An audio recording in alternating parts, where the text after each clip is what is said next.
bonsoir à tous, bienvenue dans notre édition régionale. Voici nos principaux titres.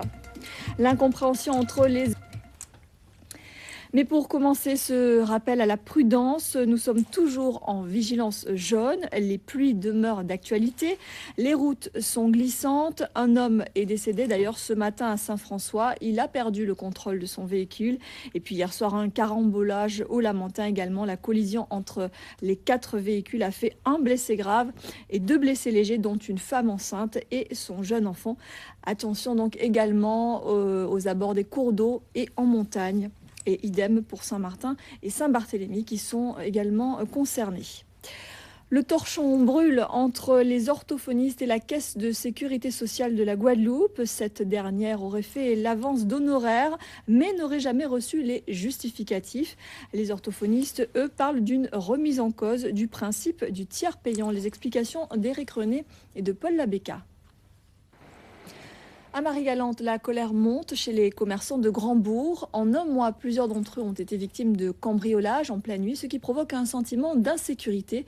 Alors pour y répondre, le maire a décidé de créer un comité de suivi. Les explications de notre correspondant Laurent Bélanger. Social à la Poste depuis 3 semaines, la majorité des salariés du centre de courrier de Sainte-Rose-d'Aie est en grève. Parmi les points de revendication, les grévistes réclament la titularisation des personnels en CDD, en contrat à durée déterminée. En fin de matinée, des négociations ont été engagées à la Poste de Bergevin à Pointe-à-Pitre, mais elles ont été interrompues cet après-midi. Le point sur ce conflit avec Emmanuel Gombaud et Olivier Duflot. L'économie touristique est loin d'être au beau fixe. Ce matin, le secrétaire d'État en charge du tourisme, Hervé Novelli, présentait le bilan de l'activité dans toutes les régions de France. Et les chiffres dans les départements ultramarins sont catastrophiques.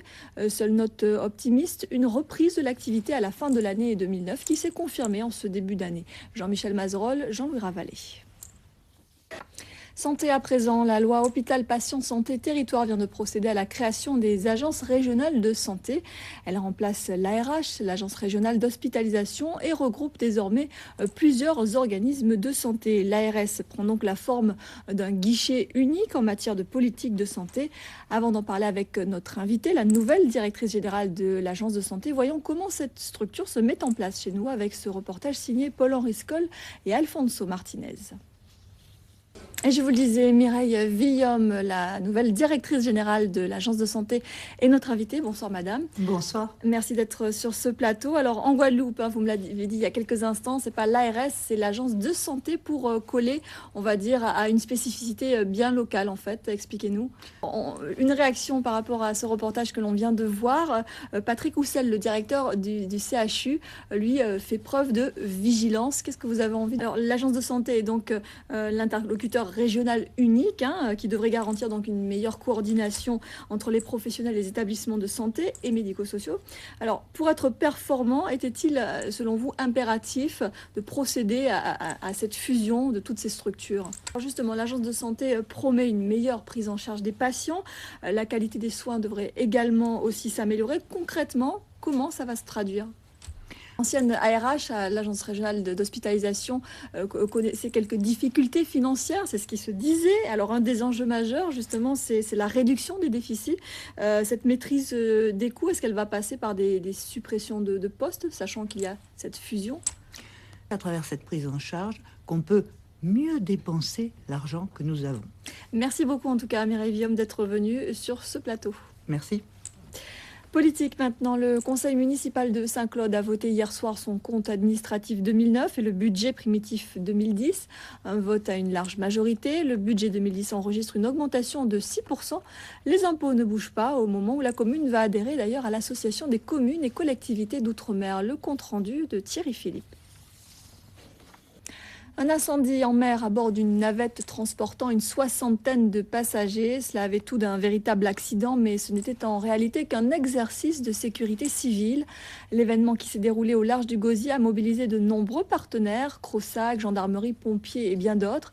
Des jeunes du lycée de Blanchette et du RSMA ont joué les figurants. Le reportage de Patrice Gonfier et de Philippe Grenier. Justice avec en Martinique la suite de cette affaire de diffusion de photos à caractère pornographique. À la barre, 5 personnes accusées d'avoir publié les photos d'une enseignante du CFA sur le net.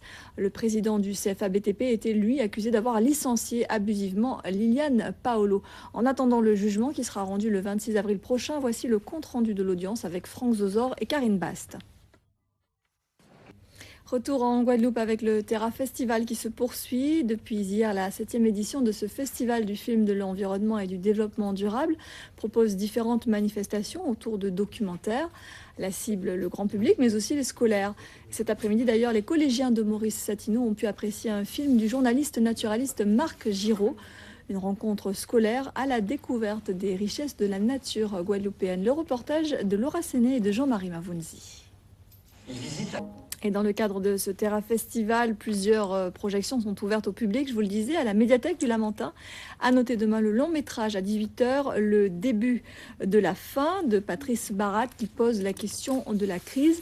À noter toujours demain soir la conférence de Pascal Bigpi de la direction de l'agriculture et de la forêt qui interviendra sur le thème de l'environnement en Afrique. Voilà, c'est la fin de cette édition. Merci à vous de nous avoir suivis. Dans quelques instants, 20h10 précisément, Grand Angle. Ce soir, Sophie Pointer aborde justement la biodiversité 2010 et l'année de la biodiversité. 20h40, un film français, Avril. L'info revient demain à 13h avec Eric Rayapin. Et puis nous, on se retrouve dès 19h30. Très belle soirée à tous.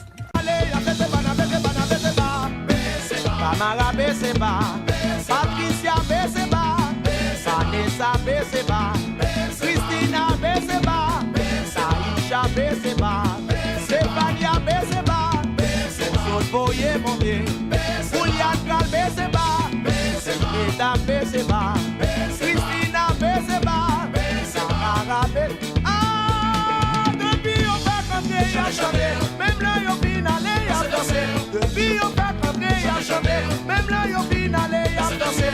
Depuis on va camper à chanter.